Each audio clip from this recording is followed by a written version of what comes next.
প্রধানের প্রতি তো সরকার প্রধান। আসলে বিএনপি চায়টা কি এটা আগে বোঝার চেষ্টা করেন। ওই যে আপনি দেখবেন গ্রামের বাড়িতে বিয়ে শাদী যখন হয় না, তখন দেখবেন দুই পক্ষে হ্যাভি ঝামেলা বাঁধে।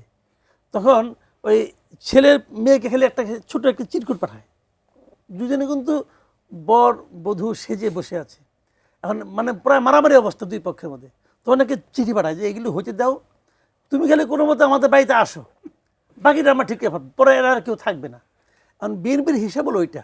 বিএনপি এই সব দেখতেছে, সব বুঝতেছে, এরা যেগুলো করতেছে এটা কে না বুঝে রে ভাই, আমরাই বুঝি আর ওনারা বুঝবে না। ওনারা তো পলিটিক্স করতে করতে এক একজন বুড়া হয়ে গেছে, আমরাই বুঝি, আমরা তো মানে আপনি বলতে চাচ্ছেন যে বিএনপি অন্তত এতটুকু নিশ্চিত বিয়ে অন্তত হবে, যে ঝামেলা সব যাই হোক। বুঝে এখন তার কথা হলো কোনো মতে খালি হয়ে যাক কামটা, খালি ইলেকশনটা হয়ে যাক, ইলেকশন হয়ে যাওয়ার পরে দেখবনি আমরা কি হয়।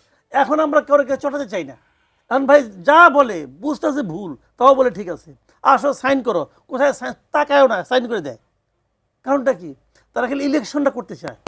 ইলেকশনের পরে কার সঙ্গে কী আলাপ হয়েছে তখন দেখা যাবে, তখন দেখবেন কত কিছু হয়, তখন দেখবেন কার কার বিরুদ্ধে কী কী অভিযোগ আছে সব বাইরে পড়বো, সব একদম নথিবদ্ধ হইয়া ফাইল আকারে বিএনপি লিডারদের কাছে জমা হচ্ছে, সব নিয়ে তখন টান দিবে। কাজে তখন ইউনূস সাহেব যে খুব একটা আরামে থাকবে এটা আমি নিজেও মনে করি না।